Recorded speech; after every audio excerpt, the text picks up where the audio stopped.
Yes, sir, you're audible. Okay, thank you. Actually, I'm 5 minutes late today because of some personal reasons. So I think it's manageable on your part. So today we'll start discussing about some aspects which is there in your second unit. And the second unit, first of all, covers some aspects of banking and some aspects of insurance. And as far as the banking part is concerned, it basically covers the investment policy, the loan policy of the banks, and also the credit risk management part. So today, in this session, we'll have a bird's eye view on these areas: investment policy of the bank, loan policy of the bank, and credit management by the banks. Now, coming to investment policy, what investment means for banks, we need to know that at first. As we have already pointed out in the first discussion about the nature of banking, we found that banks are basic institutions which raise funds from the public in the form of deposits. And those who have surplus money with them, after meeting their needs and requirements, they go on to deposit their money with the banks. So that money is then to be utilized by the banks in some productive wage, so that that money can fetch some return, out of which some return will be provided to the depositors in the form of interest, and some return in the form of profit will be kept by the banks. So banks, since are acting as commercial institutions, are business institutions, so they need to take care of their profits also. So for that reason, we have already pointed out that the money that is being generated by the banks in the form of deposits actually are being used by way of provision of loans and advances, and also by way of investments. So the bank is not going to provide all the money that it collects in the form of deposits in the form of loans and advances. After keeping some portion of the mobilized money in the form of reserves, which the bank needs to keep for some specific purposes, the bank goes to use the rest of investment. So by investment of bank, we mean the bank generates in the form of deposits, or that portion of the money that the bank generates in the form of deposits, which it goes on to use in different ventures apart from loans and advances. Now, as we know, the banks are considered to be the public institutions, get money from the public itself. So they need to take care of the fact that whatever money they are going to use in the form of investment, that money is supposed to be safe. This is the reason why RBI, which is considered to be the Central Bank of India, has come out with certain prescriptions, certain rules, or we can call it as the certain investment norms on all banks.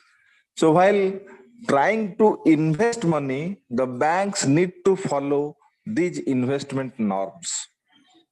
Now, before going to know about the investment norms, we first of all have to find out what this investment policy is all about and what are the rules which the banking institutions need to follow while trying to invest the money that they have generated in the form of deposits.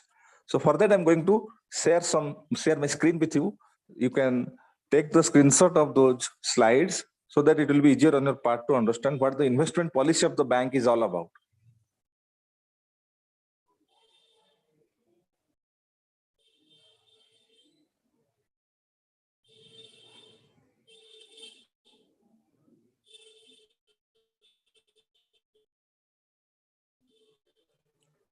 Is it visible to all of you? Is it visible to all of you? Yes, sir. Yes, sir. Yes, sir.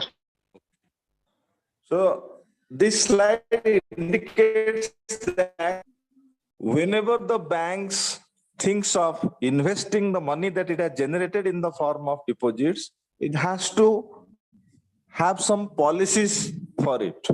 And basically the investment policy of banks consists of getting high returns. And the portion of money that the bank is going to invest is considered as the on-loan resources. That means those resources which has not been given in the form of loan that can be used for investment by the banks. And the basic objective behind investment by the banks is to maximize their return or is to get high return. But at the time of investing money, as I already told to you, because the money considered to be money, the bank needs to take care of, the public needs to be safe. That is the reason why the banks, while trying to invest in some ventures, the first and foremost thing that they need to take care of is the safety as well as the liquidity of the resources which it has invested. Because they need to take care of the demand of their deposit money they are going to invest. That is the reason why, as I said to you, there has been certain investment norms which have been provided by RBI, which all the banks use, the private and have to follow those investment norms being prescribed by the RBI. Secondly, although we are saying or we are of the view that while investing in the banks need to take care of the safety and liquidity, but in this way the bank might have to compromise with the profitability. But as a commercial institution, as already we have pointed out that the basic objective behind investment is to maximize return or is to get high return. So along with safety and liquidity, the profitability part also has to be taken care of by the banks. So while framing an investment right between safety and profitability, because in case of safety, they can go on to invest in such ventures where they might not get that much of return which they're expecting. In case of attaining the principle of liquidity, they might invest in very short-term ventures where the return might not be that much which they're expecting for. But if they think of profitability, they might go on to invest in such ventures where they can get more return. But at that time, or in that situation, they might not be able to meet the demand of the depositors. So framing of investment policy by the banks is considered to be a cumbersome task for the banking personnel. So while framing the investment policy, they need to strike a proper balance between these three aspects, between safety, liquidity, and profitability. They need to ensure that their investment is going to be safe, and at the same time, they need to ensure that they can liquidate their investment as and when they require. And at the same time, they also need to ensure that they are going to get that much of profit which they are expecting from their investment. Now, this is the reason why the investment policy, while being framed by the banking personnel, must have to follow certain principles. We have already gone through some of these principles while discussing about the principles of banking in the first module. Same principles are being applicable here. Because the principle of safety and liquidity, they are considered to be the important principles which the banking institutions need to take care of while taking a decision regarding investments. So principle of liquidity indicates that the investment should be made by the banking institutions in such a fashion whereby the banking institutions must be in a position to liquidate their investment as and when it is required. Liquidate their investment means they can, liquidate their investment means they can easily convert that investment into cash as and when it is required by them, so that they can be able to meet the needs, demands of their customers, of their depositors, whose money they are investing. But at the same time, the principle of profitability is also being applicable here. As I have already told you, banking institutions are commercial by nature.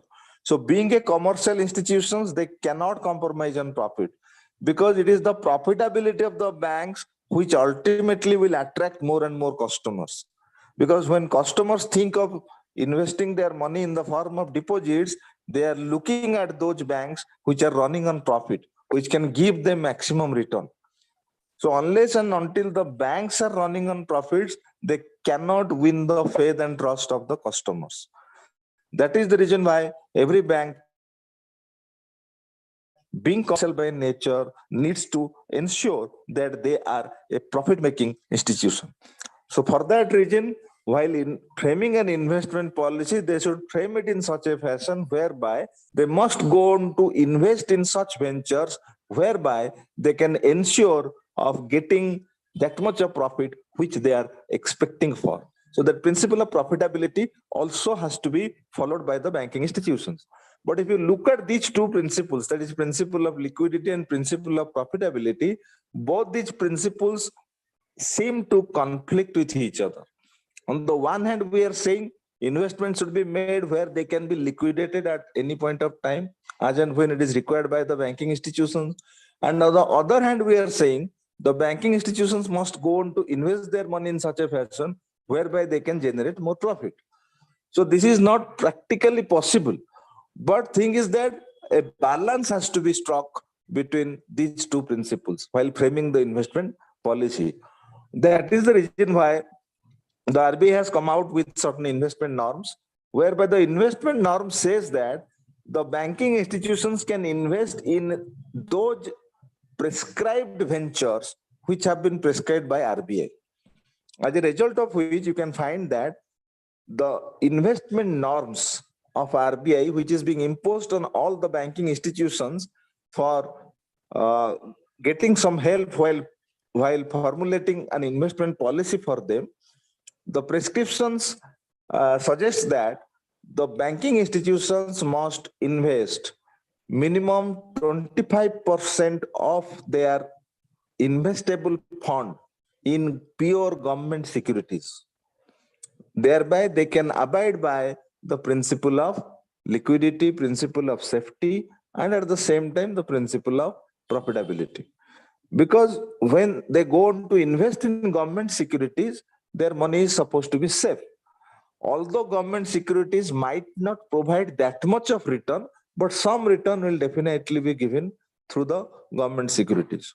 That is the reason why 25% of the total investable fund must have to be invested in pure government securities. Secondly, the second prescription suggests that 25% of the investable fund must have to be invested in government approved securities. By government approved securities, we mean the securities which have been issued by the government, various government departments, by the public sector undertakings of which the government is the major owner, like this. So you can go on to invest 25% of your investable fund as a bank in PSU securities or in different departments of government securities. Like suppose urban development department is there, your rural development department is there, labor department is there. They are basically going to go on to issue certain securities at different points of time in order to raise funds from the market, and the banks can invest in those securities. PSUs, like your banking institutions, are there, your oil distribution companies are there, like NTPC, like IOC, like BPCL, like HPCL. Your power corporations are there, which are considered to be PSUs, in which the government is having a majority stakeholder. So in the securities of these entities, 25% of the total investable fund must have to be invested. So in this process, 50% of the total investable fund has to be invested in pure government securities and government approved securities. What about the other 50%? Out of the other 50%, 15%, 15% of the investable fund must have to be invested in social and infrastructure related projects or entities. Social and infrastructure sector, we say. So companies which belong to this sector, in the shares of those companies, money can be invested, or in some projects which are being undertaken by certain NGOs, money can be invested. So 15% in social and infrastructure sector, and the rest 35% can be invested in the financial market. And as you know, financial market basically deals with both equity securities as well as debt securities. So the proportion of investment in the financial market by the banks should be 70:30 in favor of debt securities. So in debt securities, they must have to invest 70% of that 35%. And in equity securities, they can invest 30% of that 35%. In this process, they can generate profit, they can ensure safety, they can also ensure liquidity of their investment. If you look at I know bank it's invested in by the entire. So in such type of ventures, the bank should avoid to invest. So without being solvent, the banks cannot provide services. The banks cannot function. So first and foremost, responsibility of the bank, first and foremost thing that the banks must have to take care of is to ensure their solvency also. And it is the responsibility of each and every business entity. If you look at any business entity, they always try to ensure their solvency. They need to be solvent first of all. That means they should not dependent on others for financial requirements. They they must have their own capital. They must have to ensure that in uh, future times to come, where some financial crunch will arise, they might not collapse. Rather, they will stand and firm, and accordingly they can go on to serve their clients, serve their customers. So that principle of solvency basically means that the banks, while trying to framing an investment policy, must have to ensure the financial soundness of them and should maintain a required capital for running the business. Whatever might be the adverse situation arise, the bank should be in a position to run its business. It should not be in a position to shut down its business. So that principle of solvency is also to be abided by the banking institutions at the time of framing the investment policy. Then principle of safety, as we have already pointed out, what principle of safety means, because the money is considered to be public money, so it should not be invested haywardly by the banking institutions. It should not be invested in such ventures where there is possibility of a loss there. So the money that is to be invested by the banks, since is the public money, so at the time investment or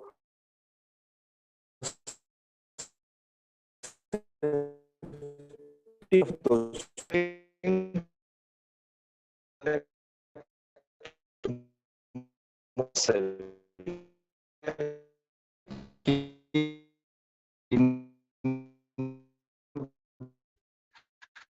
saving mobilized by. So in this government of most to collect more and more funds. Yes, Sir, anyone? voice is Sir, your breaking. voice is breaking, sir. Voice breaking हो जी? हाँ, sir. Okay, okay. Yes, sir. को part टा बुझी पारलेनी को ना आउथरे बुझेई दे जहाँ बुझेइथिले बुझछन ना आउथरे बुझेई देबी कोन Principle of safety or principle of solvency ठीक अछि. Principle of collection of saving is. Principle of collection of savings means in this competitive environment of banking, all the banking institutions are striving hard to collect more and more money, because you know that unless more money, you cannot go on to invest that money. For investment policy, you require money. For that, the banking institutions need to collect more money. That is why you can find in this modern day banking, almost all the banks are striving hard to collect more and more savings. That is the reason why, including the public sector banks, all the banking institutions have become more target oriented. You can find even the public sector bank employees are coming to your house coming to the doors of the prospective customers to collect more savings, to offer them more lucrative deposit products and try to collect more money.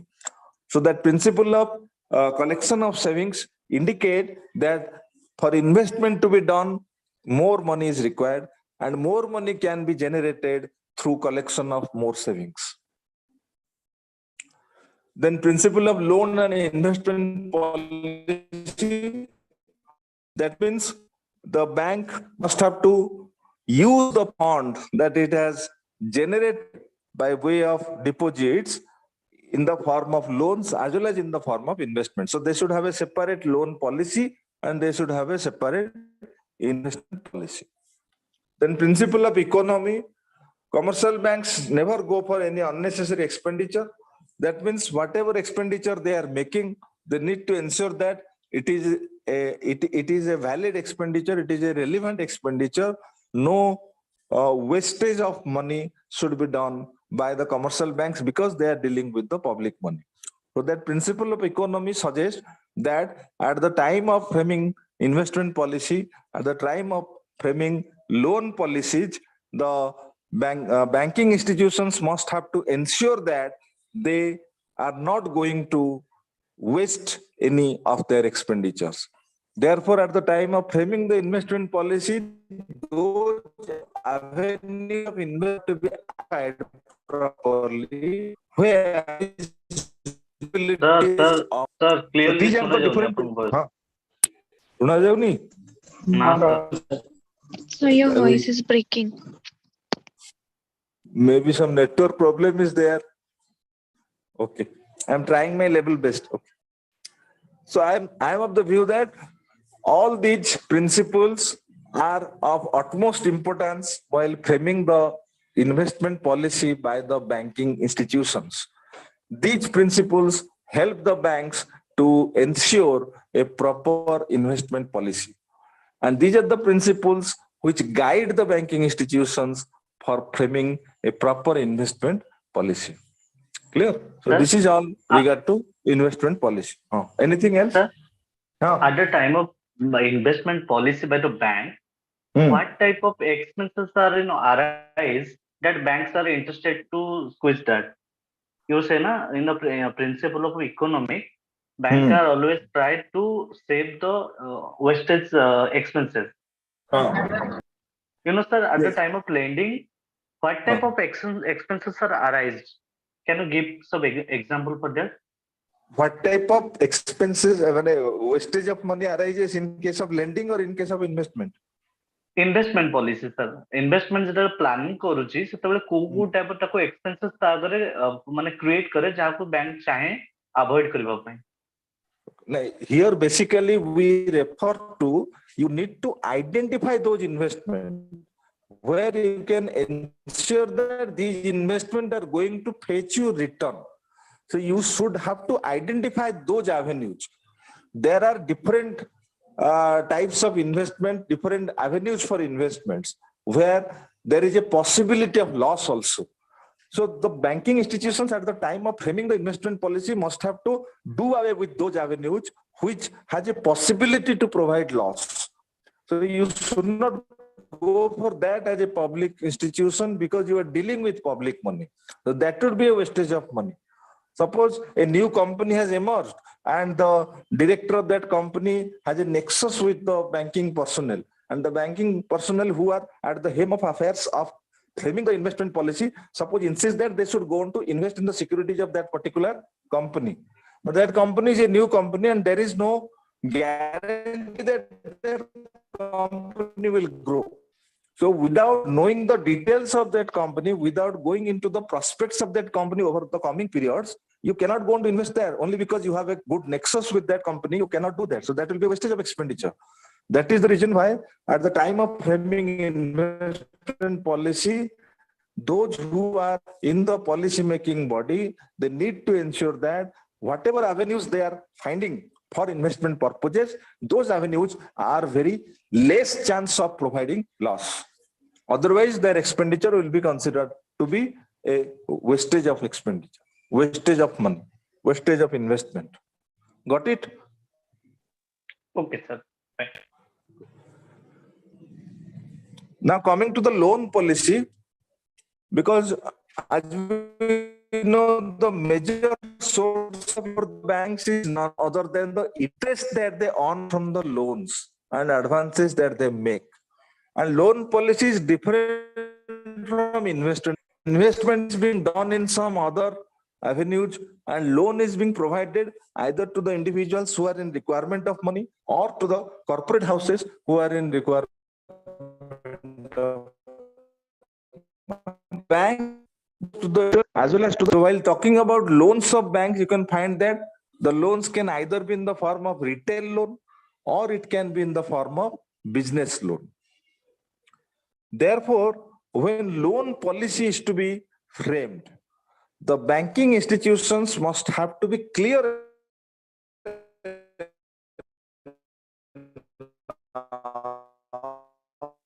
Sir, voice break है ना? Your voice is not given. clear. I am going to the upstairs so that the voice can be more clear. Actually, at the downstairs, the voice is not coming properly. Okay, 1 minute. Voice will-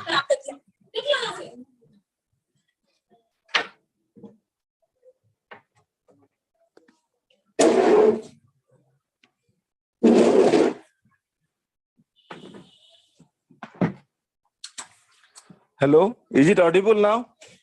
Yes, sir. Now it's clear. Yes, sir. Okay. So while framing the loan policy, the banking institutions must have to ensure that who are supposed to be provided with the loan. And the loan policy should be clear enough, because by giving loans, the banks are basically giving credit facility to those who are in requirement of funds. The banks are using the public money for loan purposes. So just like investment, they also need to ensure that the loan that they are going to give must be safe and must provide sufficient return to them. Therefore, the loan policy is nothing but the statement of business and lending philosophy. What is the lending philosophy of the banking institutions, and what is the business that the banking institutions are dealing with?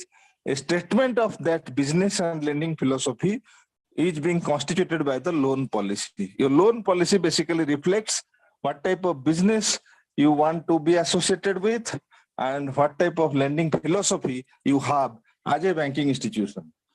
Second, the loan policy is considered to be the cornerstone of sound lending and loan administration. There has been some principles of sound lending, which we have already discussed. Whatever principles we discussed in the investment policy, the same principles also apply in case of sound lending. And when you frame a loan policy, it indicates whether you are following those principles or not. So the loan policy itself is considered to be a cornerstone of sound lending policies and loan administration. And basically, when the loan policy is being established or is being framed, it basically stands to maintain sound credit underwriting standards, control and manage risk. That means at the time of giving loans, definitely risk is there. The bank doesn't know whether the loan is going to be repaid or not. No doubt, certain things have taken care of by the bank at the time of providing loans. But since future is uncertain, nobody knows whether the amount of loan which has been disbursed on the basis of certain criteria will be repaid in proper time period or not. As future is uncertain. Suppose a loan is being given to a company which is running on profit now for a period of 10 years, but after 5 years, suppose because of some external events, because of some external misfortunes, the company starts facing with loss, and as a result of which the company becomes insolvent. So without repaying the loan amount fully, the company had become insolvent because it has taken the loan for a long period of time, like 10 years. So the bank at the time of giving loans to that company was not aware of this fact. What will happen in 5 years down the line or 4 years down the line? Nobody knows that. That is the reason why we can say that definitely some risk is being associated with the loan. But if you frame a proper loan policy, you can control that risk, and at the same time, you can also manage that risk. And also, at the time of framing the loan policy basically establishes the standards to evaluate new business opportunities, where you should go on to provide loans, to whom you should go on to provide loans. Those business opportunities are being evaluated through the loan policy.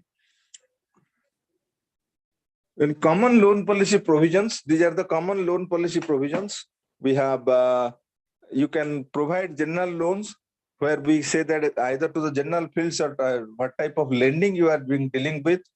Then lending authority, who is the lending authority? Because you know that every branch of the bank is having some disbursing power up to a certain limit. If you ask for a loan beyond that limit to that branch, then the branch might have to take the nod from its higher departments or higher offices like regional office or zonal office or head office. So who is the lending authority? Because ultimately whoever sanctions the loan, that entity will be considered as the final authority or the lending authority. Guidelines for unsecured loan. There are some loans which are considered to be unsecured. Unsecured loan means loans against which no security is being taken. And generally the interest rate to be charged on such loans is much more. You can think of personal loan as an unsecured loan, credit card loan as an unsecured loan, because no such security or mortgage of assets is being taken against such loans. So the loan policy should be framed in such a manner where it should state properly what should be the guidelines for unsecured loans. Then documentation requirement by loan type, because each and every individual loan, as there can be many types of loans, each and every individual type of loan requires for different documentations. So whatever documentation is required for whatever type of loan, those documentation are needed to be done. So generally the loan policy being framed by the banks states what type of documentation is required for what type of loans. Then for valuations and appraisals, the guidelines are there. Suppose you are keeping your barren land as a security, you are keeping your house as a security. So the valuation of those house must have to be done by the banking personnel. There is a certified valuer. There is a legal counselor for the working for the bank. So it is their responsibility to go to the field, check it, and find what is the exact valuation, what is the valuation of that particular asset which you want to keep in the form of security. So there are different guidelines for different kinds of securities for valuation as well as for appraisal purposes. And these guidelines are basically being stated in the loan policy. So while framing the loan policy, the banks need to provide these guidelines. Then what should be the collection procedure and what should be the responsibilities of the banking personnel who are in the who are basically in the job of collecting the fund. So collection process, in what way the loan is to be repaid, how the money will be collected from the loanee, those guidelines must have to be there in the loan policy. Portfolio mix and diversification. That means since many types of loan are to be given, so that portfolio has to be properly reflected in the loan policy. What portion of the loan amount will be given to the agricultural sector, what portion to the retail customers, what portion to the business customers, out of the portions given to the business customers, what portion in the form of working capital loan, what portion in the form of fixed capital loan, like that. So because that will ensure the diversification, and accordingly that will help banks in managing the risk to which they are being exposed to because of providing loans. Similarly, overdraft, which is considered to be one of the major loan product by the banking institutions in today's time period.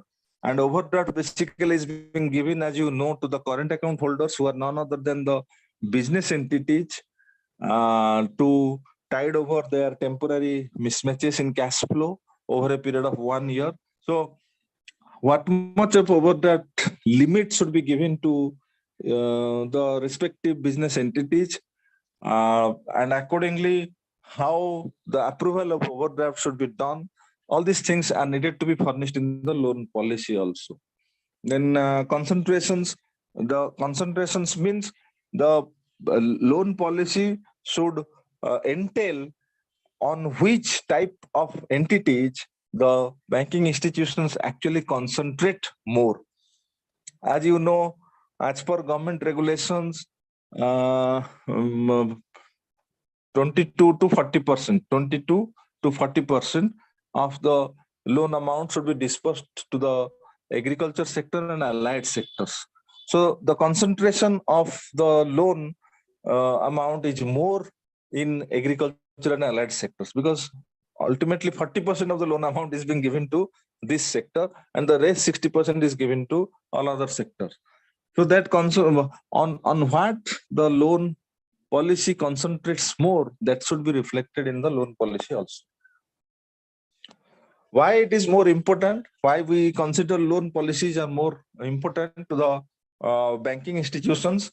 Because through the loan policy, you can ensure or you can establish the authority, the rules, and the framework to operate and administer the loan portfolio efficiently. Because as we have already pointed out the fact that the major source of income for the banks is the interest that they earn from loans. So all the banks are focusing more on loans, as well as focusing more on collecting more savings. But thing is that they focus more on loans because they know that from loans they are going to get the income. They are going to get the profit more. So if they frame a proper loan policy that can entail or that can ensure how efficiently they are working. By looking at the loan policy of respective banks, you can easily gauge how efficiently the bank is working. Second, it conveys the board's tolerance for risk.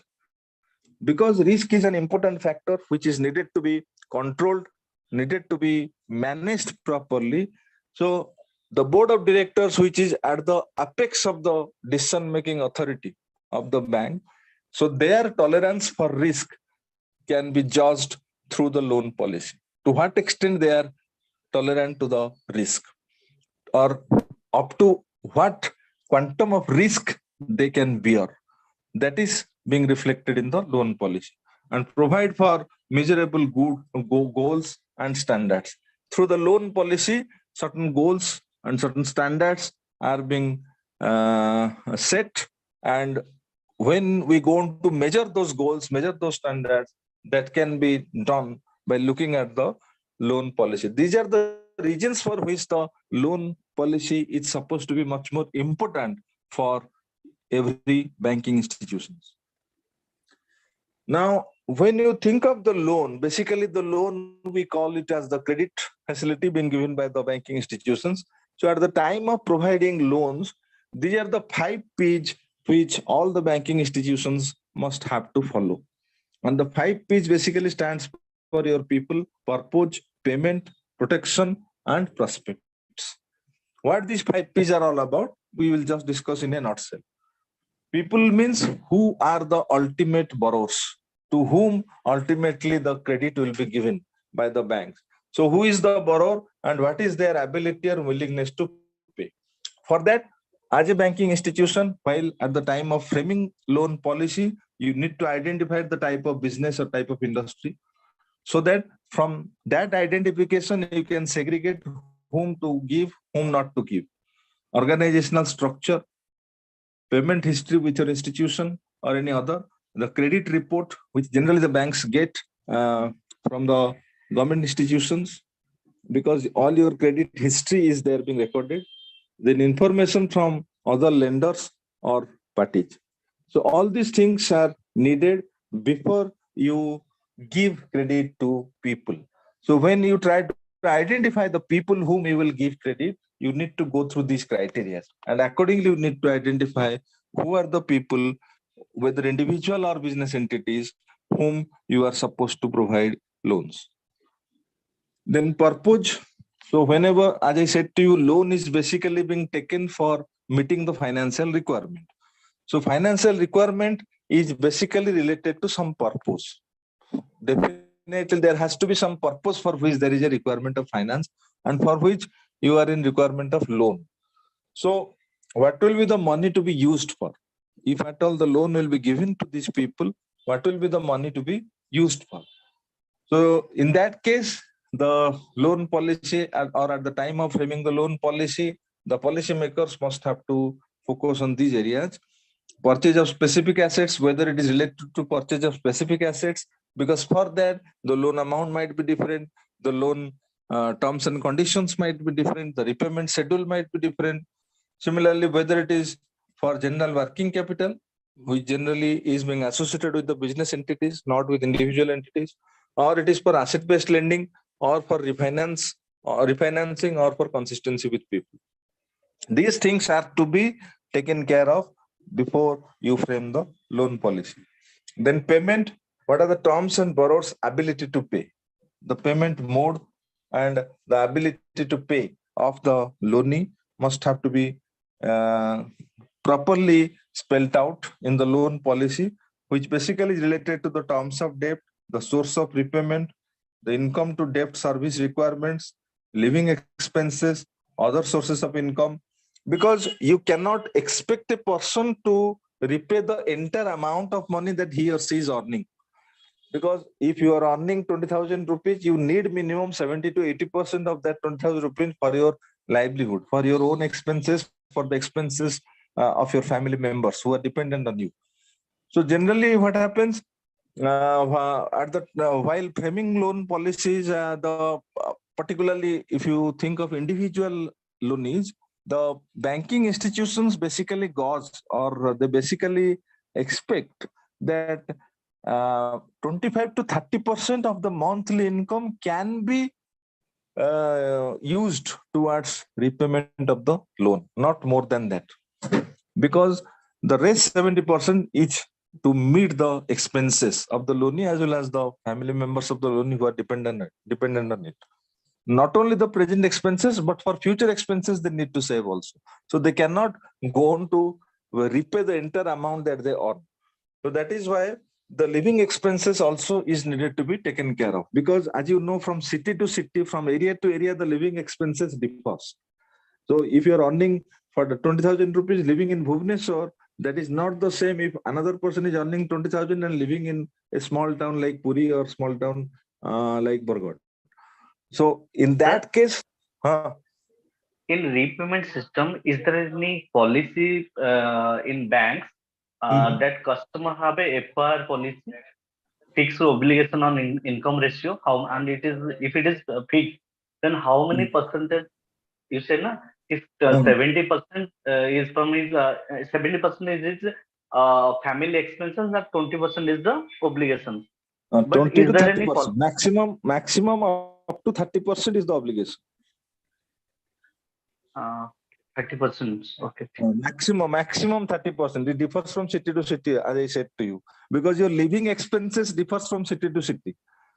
But sir, I have learned guidelines of RBI that it was released on 1st April 2022 that a customer obligation max 50% of his income ratio. He can't be spent more than 50% obligation. But as you're saying that 70% is the home expense and 30% is the highest. But recently there is a circular from RBI. I am not saying home expenses, not only the present expenses, the banks need to take care of the future expenses also. But for future, you need to save some money. Na? If you repay the amount towards the repayment of, you don't have any money. Total expenses with provision. I can also consider the total expense, household expenses, also the provision of the household. Provision of the household.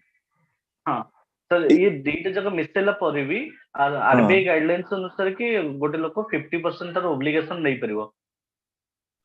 नहीं ताले सेटा आपण जो recent एटा कहउछन्ते I have not gone through that जदि recent टा कहउछन्ते रिसेंट डेज रे कोन हेची रिसेंट डेज रे actually the government is of the view that आपणकर जेते इनकम रो जेते अधिका portion remains with the bank that will be beneficial for the economy, that will be beneficial for the government also. तेणु से माने चाहना जे अधिक रो अधिक माने पाखरे रहू कि खर्चटा अधिक हो तेणु जहाँ भी आसीबो आपनकर बैंकिंग चैनल थ्रू रे आसीबो जदि सेटा बढ़ाई कि 50% करथिबे I don't have any idea because I have not gone through that आपन कहउछ ना एटा 1 मई 2022 रो so I have not gone through that I have not that fact ମୁଁ ଆପଣଙ୍କୁ ଏଇଟା ପୁରୁଣା ନ୍ୟୁଜ ଟା କହୁଛି ଯୋଉଠିକି ପ୍ରେସକ୍ରିପସନ ତାଙ୍କର ଥିଲା ଯେ particularly in case of retail loan ଯଦି ଆପଣ ଦେଖିବେ ଯୋଉଟା ଇଣ୍ଡିଭିଜୁଆଲ୍ସ ମାନଙ୍କୁ ଦିଆଯାଉଛି ସେଠି କୁହାଯାଉଥିଲା ଯେ ତାଙ୍କର ଯୋଉ କାଲକୁଲେସନ ହୁଏ ବି ଆପଣଙ୍କର ଯୋଉ ଇଏମଆଇ କାଲକୁଲେସନ ଯେତେବେଳେ ହବ କାରଣ ମ୍ୟାକ୍ସିମମ୍ ରିପେମେଣ୍ଟ ଇଏମଆଇ ଥ୍ରୁ ରେ କରାଯାଏ ତ ଇଏମଆଇ କାଲକୁଲେସନ ହେଲା ବେଳକୁ ଏଇ ପଏଣ୍ଟ ଟାକୁ କନସିଡରେସନ କୁ ନିଅନ୍ତି ଯେ at best what portion of the total monthly income a person can be able to provide towards the repayment of the loan. Se jagare eta calculate heitila je at best 30% of the monthly income they can provide in the form of repayment of loan. Baki 70% ta tankara expenses and provision akar re jibo. Jodi seta change heithibo ebe RBI dwara 50% tale mora idea nei buji koi debi apna kali. Okay sir, thank you. ठीक अछि, thank you. Thank you for the information also. Then protection. Protection means what type of security the loanee, prospective loanee is actually keeping to get the loan. Because all the loans cannot be considered as unsecured. Most of the loans are to be secured loans. The bank needs to ensure that in case the loan gets defaulted, there is some provision in the form of securities by disposing which the banks can redeem the loan amount. So at the time of framing the loan policy, this P is also being taken into consideration. That means what collateral the prospective loanees can place so that the loan amount can be disbursed to them. So what is the collateral and what would be its worth? Normally you can find that if you are taking a loan of 40 lakh rupees, you need to keep a security worth more than 40 lakh rupees because most of the times it is observed that the security, the value of the security gets depreciated over time. At the time of keeping the security or keeping the asset as security, the asset might have worth more. But if you have taken the loan for 5 years or 10 years, so in that 5-10 years time period, the worth of the security might depreciate. So for that, you can find that if you are keeping 100% value of an asset, then against that you will be eligible to get a 80% loan. So for getting a 5 lakh loan, you might have to be asked to keep a security worth 7 lakh or 8 lakh rupees because they know that the value of that security is going to be depreciated. So worth of that collateral is also needed to be calculated. So for that, because these securities are considered to be the protection for the loan. In case the loan gets defaulted, these are the protections which the banks have taken by using which they can redeem the loan.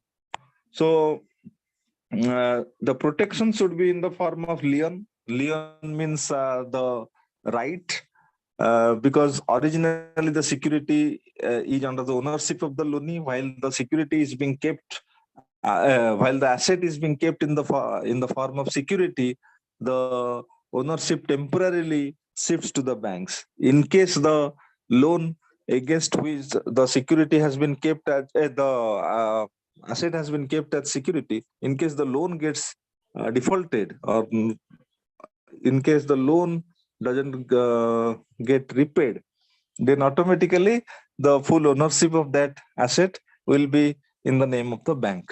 As a result of which the bank can dispose that asset in the market. So lien means you need to transfer that ownership in the name of the bank. So lien perfection, lien position, all these things are needed to be taken care of while going through this protection. Then prospects, what is the likelihood of continued repayment ability? Prospects of repayment. Because as I already told you, nobody knows what will be the future trends, what will happen in future times to come. Maybe at the present time, the situation seems to be very good, but 5 years hence or 3 years hence, because of some external diseconomies or because of some external events over which the loanee doesn't have any control, the loanee might not be in a good position, which it was earlier or at the time of taking the loan. So the prospect of repayment, many times you can find that you have taken a loan for a period of 5 years. For 2 years, you repaid it regularly, but after that 2 years, you faced with some exigencies and you were being unable to repay the extra, the leftover loan amount in a proper fashion. So that ability, that prospects or the likelihood of continued repayment must have to be taken care of at the time of providing loan.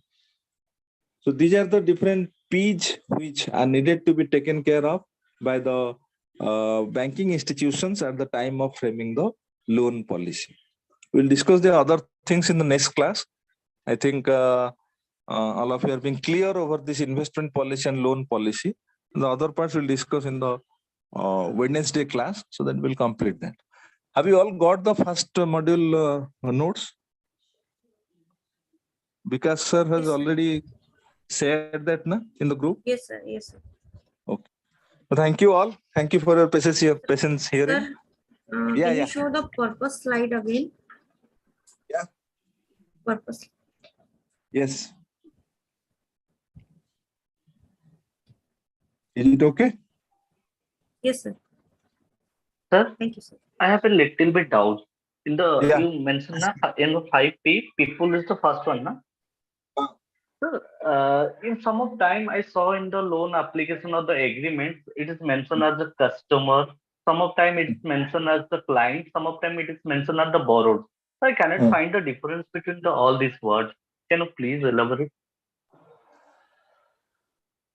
Actually, generally speaking, there is no such difference between all these words, but there is some technical differences. Thing is that if you think of customer and borrower itself is a customer, and the customer includes the borrower as well as the depositors also. The thing is that the different banks go on to use different terminologies for this, but ultimately the focus is on the people. What type of people you want to provide loan? You can find that earlier, I am talking to you about the early 2000 periods. In 2004 to 2010, there was a trend in the banking institution that they were not being interested to provide loans to the police personnel, because from their earlier experience, they found that these are the categories of people who always goes on to default on their loans. So during that time period, the banking institutions, particularly if you think of the private institutions, private banking institutions, because by that time, the private bankings were emerging a lot and they were prospecting like anything and providing a very good level of competition to the public sector banks. So they were of the view that they should not go on to provide loan facilities to the police personnel, to those people who are working in the police department, because they found that, or they observed that these are the personnel who generally goes on to default on loan. But do you think it is applicable to all the police personnel? Because from among the police personnel, some might be of very good nature, some might be of the very good intention of repaying the loan amount at proper time. But because of the nature of some portion of that particular community, the entire community was being considered as a defaulter community. So that is the reason why the word people is the generalized word. It is a broader word which involves all such entities. You can include the customer under it. You can include the borrower under it. You can include the client under it. You can include the word consumer under it, like that. Have you got Okay, it? sir. Okay. It means the people is the general word. People is the general word. Okay. Thank you. Okay. Thank you all. We'll meet on Wednesday. Thank you. Bye. Thank you, sir.